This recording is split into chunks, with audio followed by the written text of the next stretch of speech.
అధ్యక్ష నేను ఒక్కడిని మాట్లాడుతున్నాను ఇక్కడ నుంచి ముఖ్యమంత్రి గారితో సహా 5 మంత్రులు ఇంటరప్ట్ చేస్తున్నారు. ఇదేం పద్ధతి అధ్యక్ష? ఇది అధ్యక్ష ఇది మీరు నడపాల హౌస్ని, మీరు నడపాల అధ్యక్ష. వారు సార్ వినండి సార్. In democracy sir we have utmost respect for you. Prasad గారు, స్పీకర్ గారు, మీరంటే చాలా రెస్పెక్ట్ ఉంది. అధ్యక్ష the opposition in a democracy has its say and the government has its వే.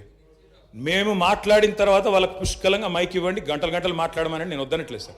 కానీ ఈ రకంగా ఒక వ్యక్తి మాట్లాడుతుంటే, ఒక సభ్యుడు మాట్లాడుతుంటే ముఖ్యమంత్రి గారితో సహా 5 మంత్రులు లేచి ప్రభాకర్ గారు, దామోదర్ గారు, శ్రీధర్ బాబు గారు, బట్టి గారు, ముఖ్యమంత్రి గారు అందరూ మాట్లాడితే గౌరవ కేటీఆర్ గారికి నా సూచన సార్, గవర్నర్ ప్రసంగం విషయంలో దాన్ని మాట్లాడుతున్నా సార్. నేను వారు మాట్లాడిన దాన్ని మాట్లాడుతున్నాను. ఈ డీవియేషన్ రాదు మనకు. నేను అదే అండి, వారు మాట్లాడింది రైట్ సార్. ఎన్ఆర్ఐలు నాన్ రిలయబుల్ ఇండియన్స్ అన్నారు. మరి ప్రపంచవ్యాప్తంగా ఉన్న ఎన్ఆర్ఐలు గమనించాలా. కాంగ్రెస్ పార్టీకి ఎన్ఆర్ఐల మీద ఉన్న గౌరవం, ఎన్ఆర్ఐల పట్ల ఉన్న ప్రేమ, గౌరవ ముఖ్యమంత్రి గారికి ఉన్న ప్రేమ గమనించాలని నేను కోరుతా ఉన్నా. ఇంకొక మాట అధ్యక్ష, ఎన్ఆర్ఐలు అన్నారు అధ్యక్ష.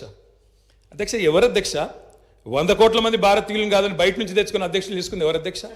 బయట దేశం వాళ్ళని తెచ్చుకున్న అధ్యక్షులు చేసుకున్న దుస్థితిలో ఉన్న కాంగ్రెస్ పార్టీ ఎన్ఆర్ఐల గురించి మాట్లాడితే ఎట్లా అధ్యక్ష? ఏదేమైనప్పటికీ అధ్యక్ష ఒకటి వాస్తవం, గత 10 ఏళ్లలో పాలమూరులో వలసలు బంద్ అయినాయి, వాళ్ళ పోతలు బంద్ అయినాయి. 14 రాష్ట్రాల నుంచి కూలీలు వచ్చి వాళ్ళ తెలంగాణలో నాట్లేస్తున్న విషయం వాస్తవం కాదా? 14 రాష్ట్రాల కూలీలు. అధ్యక్ష మీరు నల్లగొండలో ఫ్లోరైడ్ బండ నల్లగొండ గుండె మీద పెట్టిపోతే ఆ ఫ్లోరైడ్ బండను దించింది కేసీఆర్ కాదా? ఆ విషం నీళ్ల పీడ విరగడ చేసింది కేసీఆర్ కాదా? తెలంగాణను ఫ్లోరోసిస్ రహిత రాష్ట్రంగా పార్లమెంటులో ప్రకటించింది కేంద్ర ప్రభుత్వం కాదా? ఇది అబద్ధం అంటారా? సడుగులు విరిగిన సాలెల మగ్గానికి మంచి రోజులు తెచ్చింది కేసీఆర్ ప్రభుత్వం కాదా? ఇవాళ నేతన్నల ఆత్మహత్యలతో సిరిసిల్లను మీరు ఉరిసిల్లగా చేస్తే దాన్ని మళ్ళీ తిరిగి సిరిశాలగా చేసింది కేసీఆర్ ప్రభుత్వం కాదా? కునారిల్లిపోయిన కుల వృత్తులకు కొత్త ఊపిరులు ఊదింది కేసీఆర్ ప్రభుత్వం కాదా?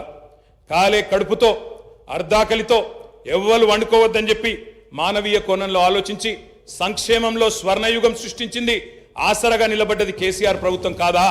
200 రూపాయల పెన్షన్ను 2000 చేసింది కేసీఆర్ ప్రభుత్వం కాదా అధ్యక్ష? నిన్న గ్రామీణాభివృద్ధి గురించి మాట్లాడుతూ ఈ ప్రభుత్వం ప్రాపగాండాకు ఎక్కువ పెద్దపీట వేసిందన్నారు అధ్యక్ష. వాళ్ళ హయాంలో 50 ఏళ్లలో అధ్యక్ష ఒక్క గంగదేవి పల్లె చెప్పుకుందరు, ఒక అంకాపూర్ చూపెడుదురు. అది కూడా పాపం మా గ్రామస్తులు చేసుకున్నారు, వీళ్ళు చేసింది ఏం లేదు. కానీ మా హయాంలో మా 10 ఏళ్లలో గర్వంగా చెప్తున్నా సార్, 3% కంటే తక్కువ జనాభా ఉన్న తెలంగాణ జాతీయ పంచాయతీ అవార్డులలో 30% అవార్డులు గెలుచుకునే విధంగా ప్రభుత్వాన్ని నడిపినాం, పల్లె ప్రగతిని చేసి చూపెట్టినాం. కావాలంటే చూసుకోవచ్చు.